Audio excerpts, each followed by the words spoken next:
Okay. Another experience I had was when I had gotten into the university and still a petite girl. I, but I just knew that when I got into school, we had this orientation where the president and the assistant president came to talk to us in the during the orientation. And I was just looking at the lady speak and I was like, I can All I do could do. this, right? But then it wasn't looking like it because I had just entered year one and where am I going to start from? There were no chances. And that I was new to that environment. I wasn't based in Port Harcourt. I came all the way from Lagos. So people that were from Port Harcourt, they had already gained ground in the school because most of them did basic. Basic is what you do before you gain admission. Like instead of you waiting at home, you just enroll into the school, learning like a year one student. And those people had more grounds than me, right? That just came. So looking at that president and his assistant, I felt I could do it. So I contested for the the course rep, and guess what? I won because I went around telling people, vote for me, vote for me, vote for me. And that's how they voted for me. And I won. And then, even though it caused a stir, because, please, can you mute yourself? Please, Victoria. Thank you. Even though it caused, Victoria, please, can you mute yourself? Thank you. Yeah, even though it wasn't well taken by those that were already in the school, I still won and I held the position as a course rep, assistant course rep. Then I also contested for the departmental treasurer, which I still won. And I began to see that leadership was a quiet strength I had, even though my body stature wasn't looking like it, even though it didn't look like I could command respect, but just pushing myself to try that, I think, pushing myself to do that, and I did, helped me to just gave me that confidence, boosted my confidence um, in leadership. So I'm going to talk about this before I continue my story. A person may achieve goals, receive praises, or even promotions, yet feel like a fraud who will eventually be found out. It makes you dismiss your achievements. Imposter syndrome makes you dismiss your achievements, makes you feel like you're not worthy. And this doesn't, imposter syndrome is not synonymous to humility. People may think, oh, I'm just being humble. Oh, I don't really want to take all the praises. But no, that is just you having self-doubt. That is just you. It's not humility at all. Because you can be humble and still accept that you did that. Because when you accept that you did that, that is when you believe that you can do more. Because tell me how you could achieve something great that people are looking up to you and saying, wow, you inspire me. And you go into your closet and begin to think, how am I even inspiring you? I don't even think it was I did it by myself. I don't think I just had the luck to achieve that. That is not humility. So I don't want us to mistake it for humility because most people will think, oh, imposter syndrome, lack of imposter syndrome is pride. You're taking credit for what God helped you to do. No, you're taking credit for your hard work. You're taking credit for the sleepless nights. You're taking credit for the candles you burnt in the night when others were sleeping. So that is not humility at all. It creates constant fear of exposure. Many people with imposter syndrome worry that others may discover they are not as capable as they seem. This fear can create anxiety in workplaces. So even when, yeah, let me see that slide. So even when you're winning, even while winning, you still feel you're not good enough. You feel like you have the inability to own what you just did, the inability to own the success. And guess what? What is coming to my mind now is just like I said, in this part of the world, they see there's a kind of pressure on women, a pressure on women to just get married high five children, and that is where their life stops. Their life ends in the kitchen. Their life ends in their husband's houses. And this thing makes us to really shrink in what we can do, shrink in our abilities, shrink in all that God has put inside of us. But I just believe that this message and this meeting today is going to change that narrative. I want you to believe that you are made for more. I want you to believe that it's not all about getting married and having children. I want you to believe that, yes, motherhood is also something that is very, oh my God, I call them heroes. And it's okay to decide to be a mother and just be a homemaker and build your home. That is also something people should accord some trophy for, because it's not easy. It's not easy to manage a home at all. So I'm not even discrediting that, but I'm saying that you can also be that and be more if you want to. If you see somebody do something and say you can and feel like you can do it, you can do it even as a mother. That is the point I'm driving at. So there are different types of imposter syndrome. There are different type of people with imposter syndrome. There's one that is called the perfectionist. Yeah, I'm going to come to this. There's one that is called the perfectionist. This perfectionist just is a pursuer of excellence. This woman just wants everything to be perfect. If they give her a project to execute, she'll want it to be perfect, even from the process, the beginning phase. And she's consumed by perfectionism, which makes her exhausted, right? Because it's okay to fail, it's okay to make mistakes, it's okay to say, okay, yeah, this is my first try, and I wasn't excellent at it. Give yourself some grace. Then there's one, the expert. This one is a perpetual learner, always wanting to learn.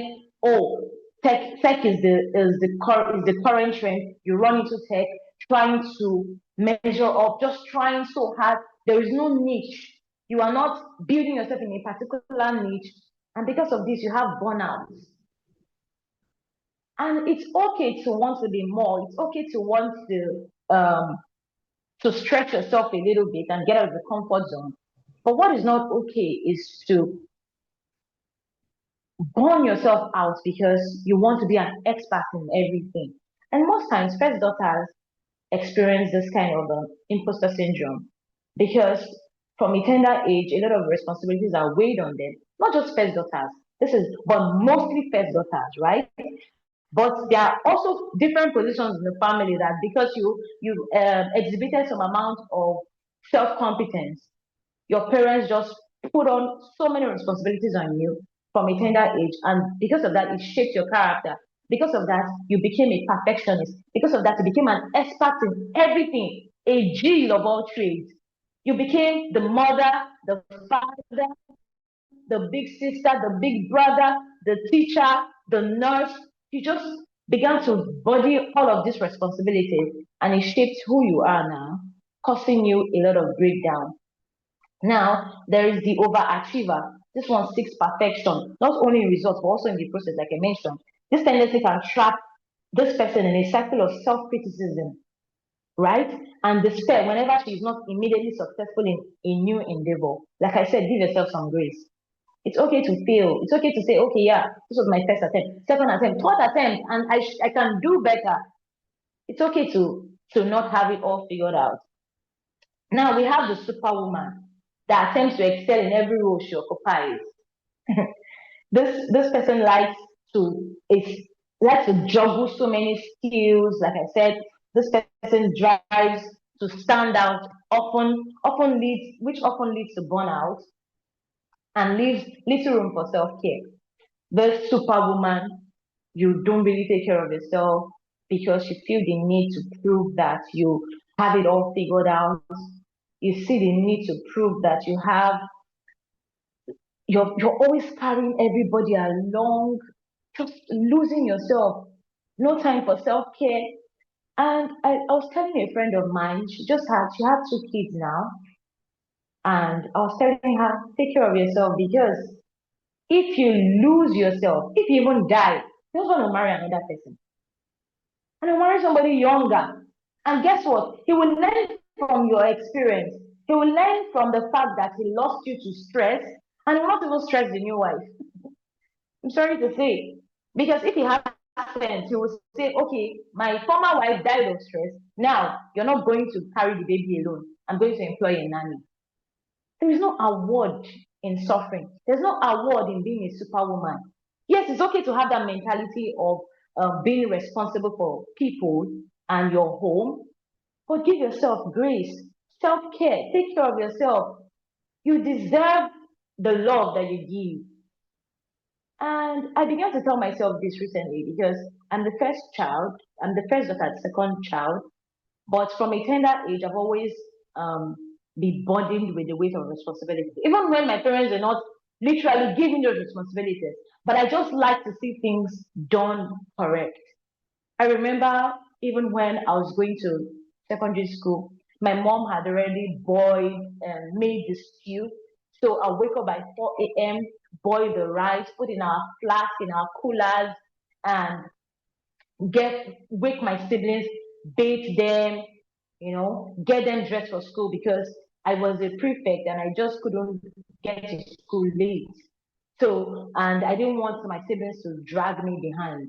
So, all of these responsibilities just made me feel responsible for my siblings, responsible for myself, and and guess what? Sometimes I even tend to forget to do things for myself. I tend to forget to put the book, the subject I'm having that day. I'll forget to put it inside my bag, and I get to school and I get punished for not bringing the exact book for that day. So what I decided to do was to lock up all my books in my locker because at home I will have to take care. I have three younger siblings. I have to bathe them in the morning. Sometimes I forget to even wear my singlet because now time has gone and I'll just put in my clothes and I get to school and I see that, oh, I didn't even wear my singlet. So I'm using this to tell you that you should take care of yourself. Give yourself some grace.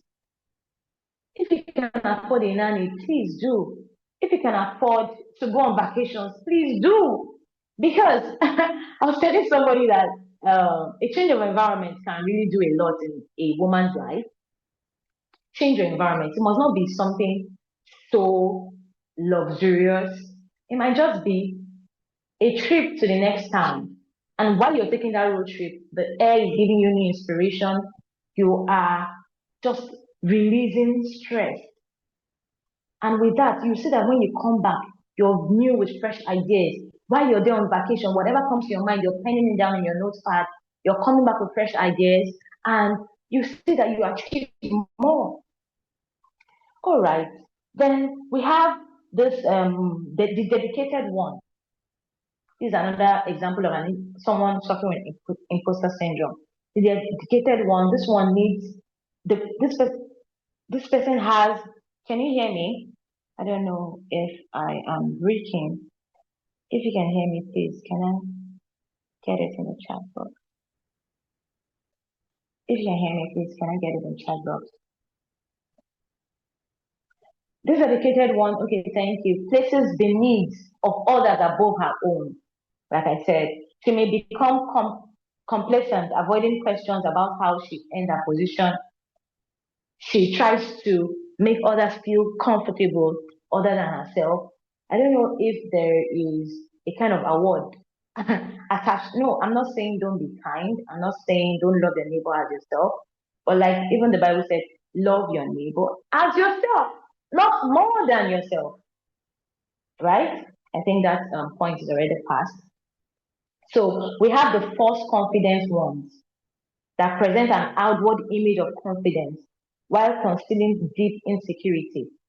This person will just come out, show confidence, show a lot of competence, but deep down in the person, right in the person's closet, the person is feeling not worthy. That is an example of imposter syndrome. Now, I'm going to give you a personal story. In 2014, if you know, when they read my bio, I'm a content creator, a faith-based content creator. And in 2014, I had just been admitted into the University of Port Harcourt, Nigeria. And I just realized that social media was the in thing.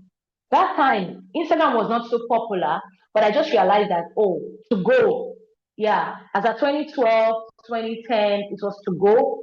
And I saw that I had strength in socializing and in growing my friends on to go. So all of a sudden, I was moving from expert to professional. You know how if you can relate, please can I see you start box so that I will not. It will not be like I'm saying something totally new to us or strange. All right, so I began to grow my to go account, and I would even go to in my school when I was graduating. I would write on the wall. My to go name was Glossy Chi because my middle name is Glory, so I coined that Glossy, like shiny from it. So I write on the wall. Glossy Chi was hair. So people began to add me up on to go, and I saw I had a lot of friends on to go. People I had never met, but that was what built my interest in building my social space, like social media handles. So Instagram became a thing for me in 2014. Then I didn't even have a good phone, but I would still borrow phone.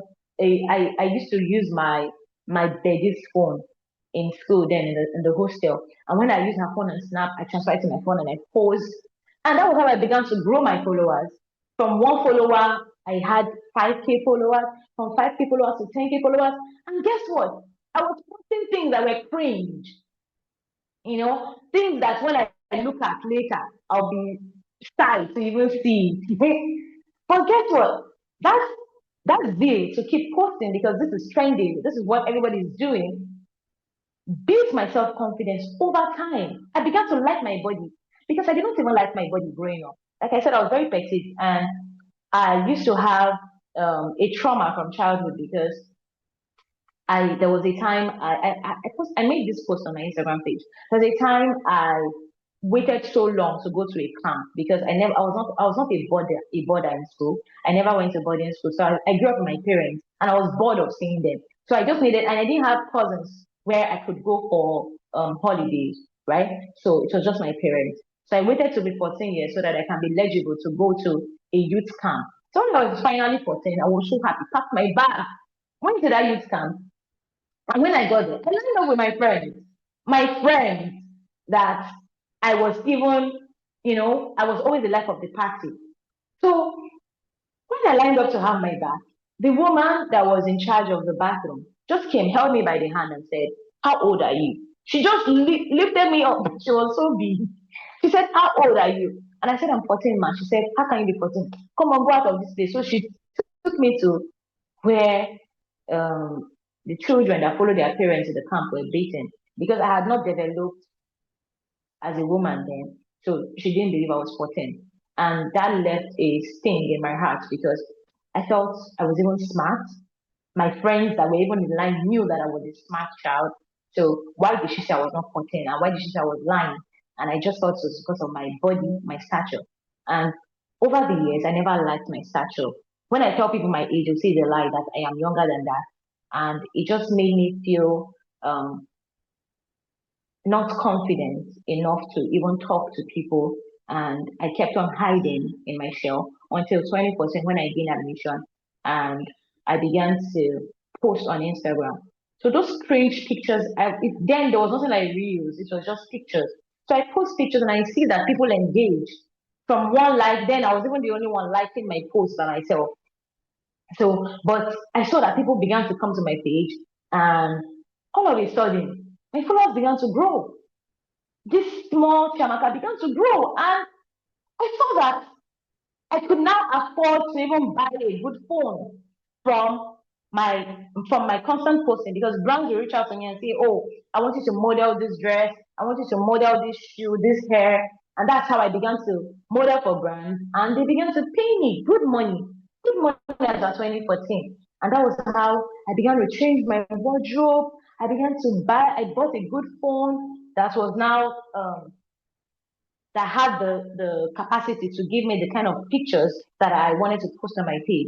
And that was how those cringe pictures I posted, even when I never felt worthy, just turned my life around. I always tell people that Instagram changed my life. Instagram helped me build confidence. Instagram gave me connections that I wouldn't have gotten just walking down the street But if I listen to the voice in my head, see how small you are.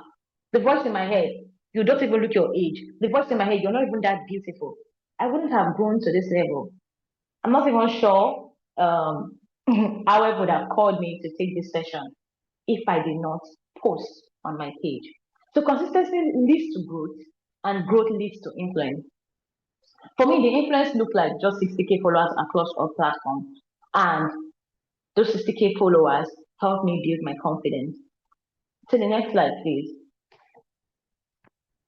Okay, I also want to talk about this moment where, as I continued to build my page, I began to, reels now came in, and so many people were even lose themselves to get followers. People lose themselves to even get engagement because, Facebook is now monetized, and the more engagements, the more money you make.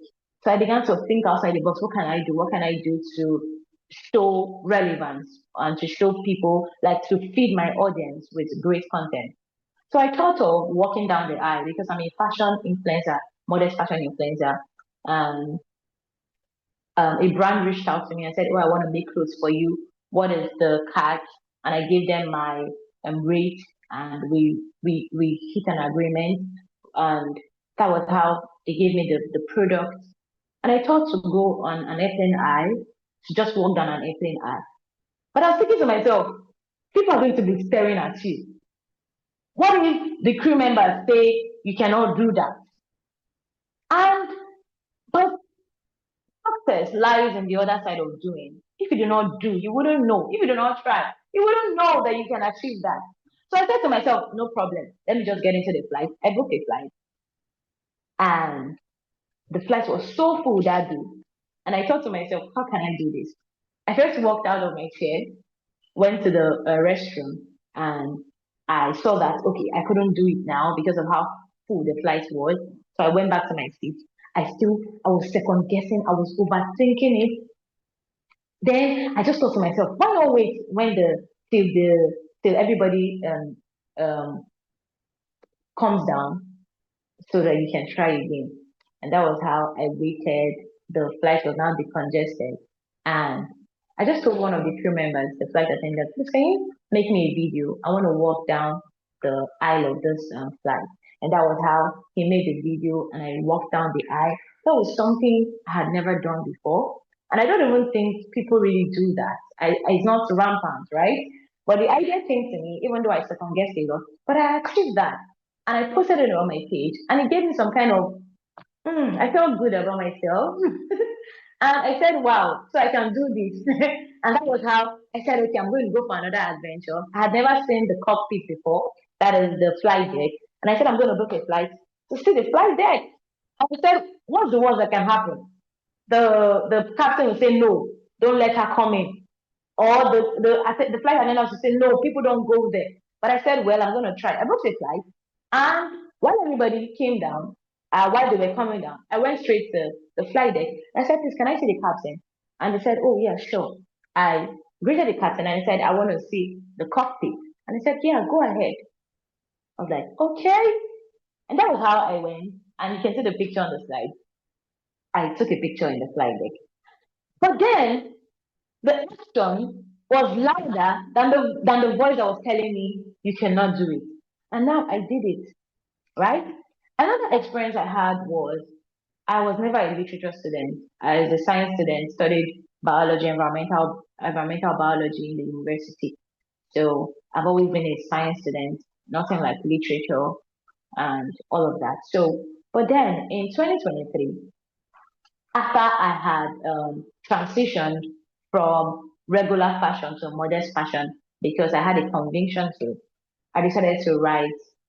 A thought came to my mind: why not write a book? Why not write a fictional story?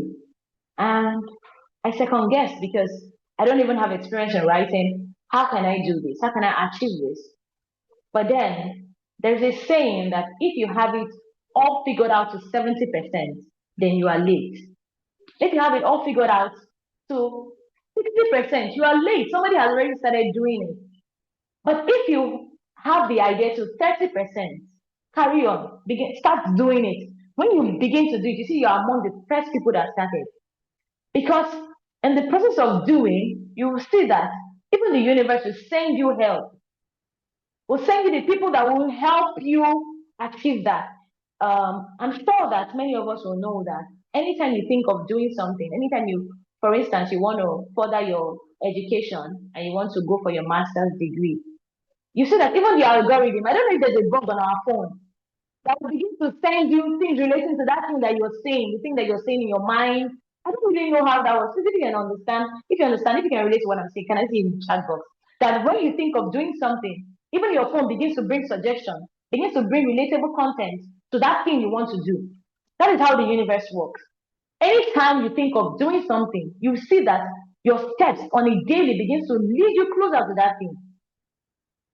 But there is another thing in our minds that keep on telling us you cannot do this. Don't overthink it. Just pen it down. When that insight comes, pen it down. And that was how the insight for my book came in 2023. I second guessed a lot. I was like, how can I achieve this? I was thinking, I don't even have it all figured out. I'm not much of a writer. Who's going to proofread it? How am I going to publish it? And I second guessed till 2025. And in 2025, January, I was just watching a random movie, and that movie was talking about somebody's own roots. The person is a renowned filmmaker, and the person was just talking about how the movie was talking about how the person just started with a single play, a regular play, um, in um, in his village. And after that play, he began to do more plays, and like that, he opened he directed his first movie, and he just started going viral from his first movie. And after watching that thing, that movie, I began to think to myself, why not write this book? And that was how I began to make calls.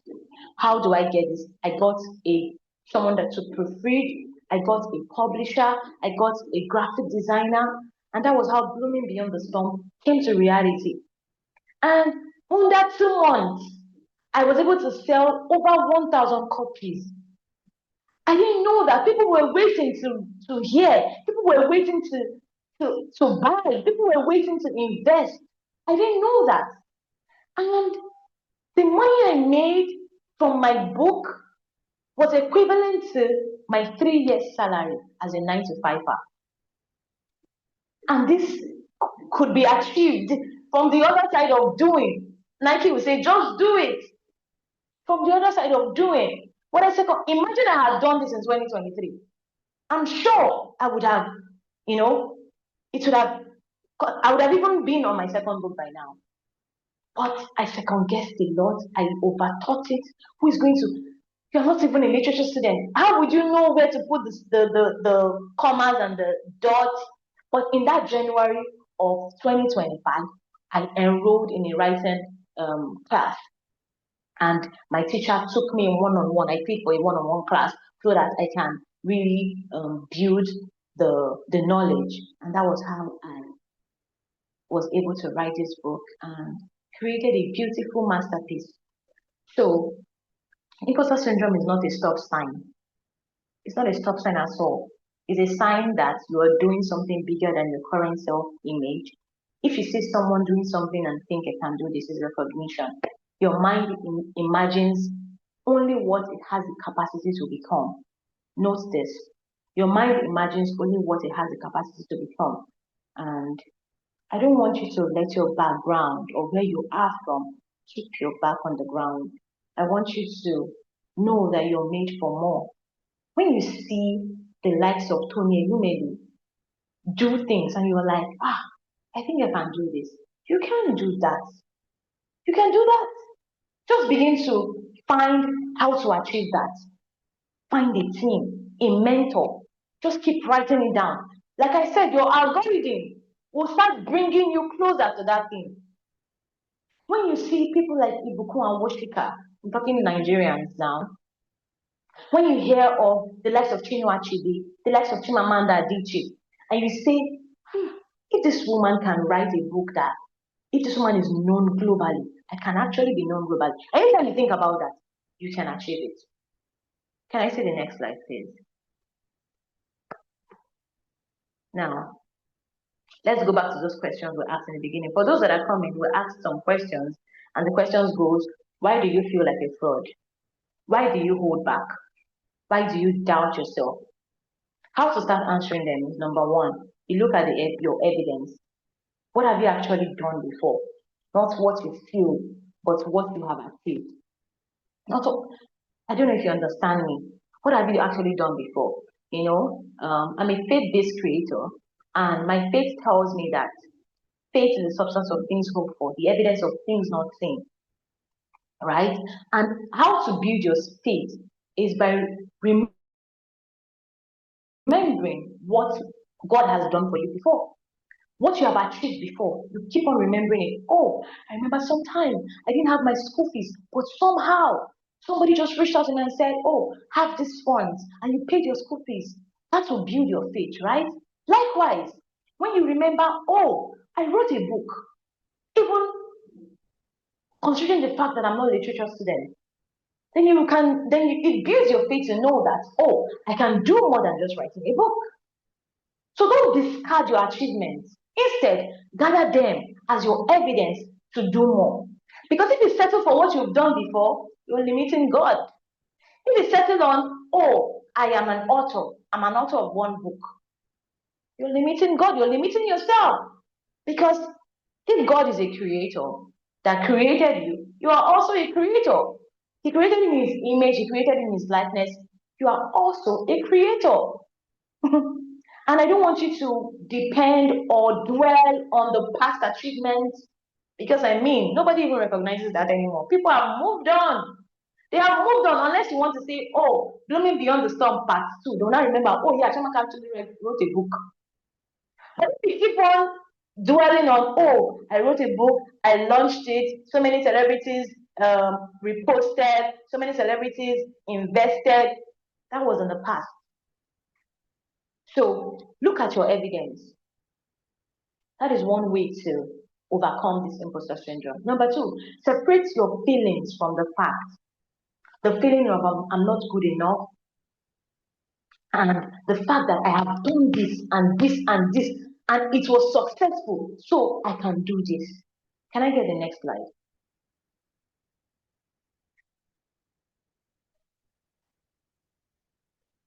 Number three, discomfort is equal to incompetence. It often means expansion. Anytime you are, I would like to say this, that I think I read this somewhere. Comfort is a threat to growth than hardship. Ease. When you see that you are at ease, things just come to you easily, is a threat to your growth. But when you are in hardship, in difficulty, you will see that you will try to come out of that. And as you're trying to come out, for instance, imagine yourself stuck in a mud, right? And you're trying to aim for something big in front. And as you try to take that first step out of the mud, you see that you have taken a first step out. You're going further. You're going further. But if you are at ease, oh, things come to you so easily and all of that, you will not really grow. So discomfort helps you to actually expand. So that discomfort that you're having in your mind, that, oh, am I good enough? Oh, I really want to achieve this, but I don't think I'm capable. That is your sign to begin. Number four, confidence doesn't come before action. It comes because of the action you have taken. Like I said when I was in JSS2, how I went, even when I knew I couldn't really sing, when the commandant said, somebody to come, and I went. And I sang, and I shook him, and he shook me and said, well done. So the confidence was built. I did not even build the confidence before going. I just acted on that action. I just acted on the thing that told me go. And that was how the confidence was built. That was how I now knew that, oh, if I can come in front of over 2,000 people to talk, then I can do it again and again and again. So don't let the thoughts in your head win. Get out of your mind. Get out of your head. Success is not on the other side of perfection. It's on the other side of doing. Just do it. So, with all I have said, I think our time is fast spent. It's almost 1 hour. I'd like to know if we have questions so that I can give my 2 cents, and even people in the participants are also free to give their 2 cents from the questions. So the questions can start coming in now, please.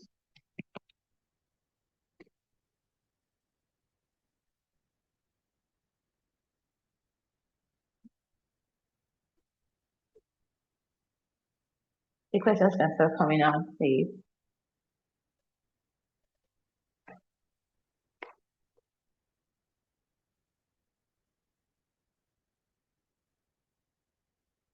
I'll be waiting. I hope the message was well understood. I hope nobody's leaving here feeling less of themselves anymore.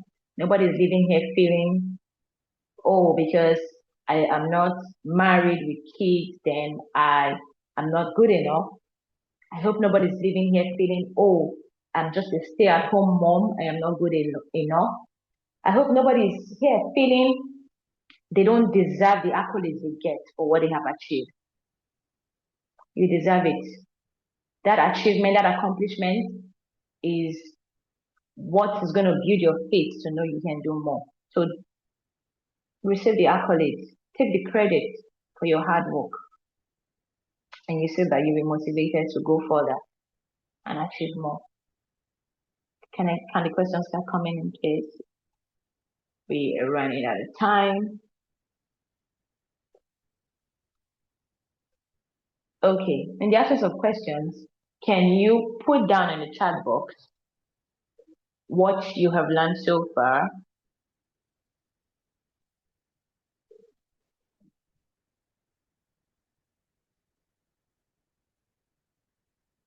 Can you put down in the chat box a key point? Can you put down in the chat box a key point that is leaving with you from this meeting?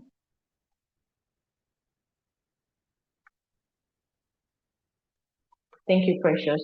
Thank God. I put this perception of me weighing you down. Yes, Esther. You won't let people's perception of you weigh you down. You wouldn't let how you look weigh you down. You wouldn't let how you look weigh you down.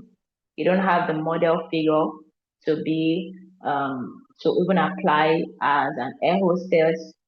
Go for it. Go for it. Imposter syndrome is not a stop sign. Thank you, Precious. At all, it's not. It's not a stop sign. It is a sign that you can do more. You can do it. You've done it before, you will do it again. All right. Thank you so much for having me. I think that will be all because nobody's talking. Every success I have earned is deserving. Every success you've earned is deserving. Well deserved. Because the universe only favors audacious people. The universe doesn't favor people that are skeptical. The universe will not favor you. The world will not favor you. People will not even give you their money. If you're skeptical, oh, I made this dress, but I'm not really sure people will like it. They will not like it. But if you made a dress, no matter how not excellent it looks, and you bring it out and say, look at this masterpiece I made, you see people start buying it. Not even because they see the masterpiece in it, but because you have owned it, you have presented it as a masterpiece. So the universe doesn't favor shy people living in imposter syndrome. The universe favors audacious people. Thank you, Ms. Shamaka, for this session. Doing it anyway and doing it scared was a catchy statement you made while speaking. I'm holding on to that. Yes, please. When you get up to 70% of clarity before you do something, you are late. Somebody has already started doing it. But when you have up to 30%, you've made your research, okay? Up to 30% from idea to your first research, go for it. The idea did not come to your mind by chance. You saw somebody do it, you can do more. You can do a more excellent work. So, if that will be all, thank you for having me. I think that will be all from my end. Okay. Thank you. Thank you so much. Thank you so much, Shamaka, for that very, very timely session. I enjoyed it. And from just looking that as well. Most people did enjoy it. I think for me, Yeah. so what resonated with me is when you are talking about the different types of people, different types of imposter syndrome. So I am the type Yeah. that is, before I do something, it has to be perfect. So it has to be perfect in the mind. Then before the idea has to be perfect before I implement it. So I didn't know that was part of the imposter syndrome.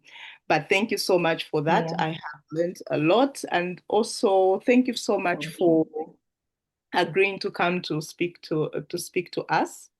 I hope that most Same of us enjoyed that session. I hope that it was timely, even if it's not. I think sometimes when we're learning about something, it might not be what you're going through right now, or you've never experienced it. But I hope that you, at some point, because one of the things that I've learned also as a woman in a professional setting is that women are more likely to have the imposter syndrome. I think also because, like you said, a lot of pressure is applied on women. We are scrutinized more than our male counterparts. Sorry. Even when you're looking at when you advertise for something, I'll give you an example, even a practical example with the WMI scholarship. When we're reviewing the scholarship, the most applicants we get are male applicants. So you find that even if it's not that the female applicants are not qualified. I feel like sometimes as women, we want to be 100% qualified, or we want to feel like we are 100% qualified to apply for something. So, but with our male counterparts, I don't know if it's because it's a natural thing, or it's something that is also that is uh, every day they're told they are good at this, they're naturally good at that. So they are confident, even if they are 20% qualified, they still apply for the biggest position that is advertised. So I hope that we will internalize that we are good enough, even on days when we show up in the spaces where we feel like we have to do three times more than our male counterparts. I hope that we internalize looking back to say, I've gotten this far because of my intelligence. I've gotten this far because I'm capable of doing it. And the abilities that I do not have, as long as we have interest in it, we can still learn. I feel like there's nothing too hard for us to learn if we put our minds to it. So thank you so much for reminding us that, Miss Chiamaka. We really do appreciate your time. Before we Thank end you. it, thank you so much. Um, Before we end the session, Success, did we have any announcements? Any important Thank you, announcements? Phoebe. Yes, please. Well, nothing new. So we'll be having the next session, third Saturday of May. I think that's basically it. Any information related to DBC, because we are planning to have an in-gathering meeting there. So if you have received any mail, um, we would communicate in the coming weeks to see how to go about planning for that gathering that would have at DBC. So I think that's it from my end. Thank you, Phoebe. Thank you, Success. So if you are coming to DBC, our will be in person, like Success has mentioned. So it's in when you receive the schedule, you'll see that AWEP is a session that will be in person. So if you know a fellow scholar from your country who's never attended AWEP, they're still invited to join. This is for all female scholars, regardless of whether you are alumni or you are student scholars. So please just encourage those who you know that they are women and they're WMI scholars to join us next time. So in May, we're going to be looking at another very, very interesting topic. I know most of us, we keep hearing about AI. Some of us, maybe we've even started learning about it. We'll have our very own. So May, we'll have our very own scholar, Mariam, to talk to us about AI for productivity, how to use generative AI tools to streamline workflows and reclaim time. So if you've never used AI, this will be a good time for us to come and learn about it. So we're starting the invitations now. Please do be prepared for that. So there is nothing else. Another reminder would be that if you are a fellowship leader, please a reminder that we have a check-in tomorrow around about this time. It's 4 p.m. East Africa time. So please, no, 5 p.m. East Africa time and 4 p.m. Central and Southern Africa time. So please do join us if you are a fellowship leader. The information is in the fellowship leaders group. I'd also sent out an email. So please do join us tomorrow. Otherwise, we'd want to sign out for now. Thank you so much for your time once again. And Ms. Chiamaka, thank you so much once again. Do have a good afternoon. Thank you. Thank you for having me. Thank you, everyone. Bye. Thank you. Thank you. Bye.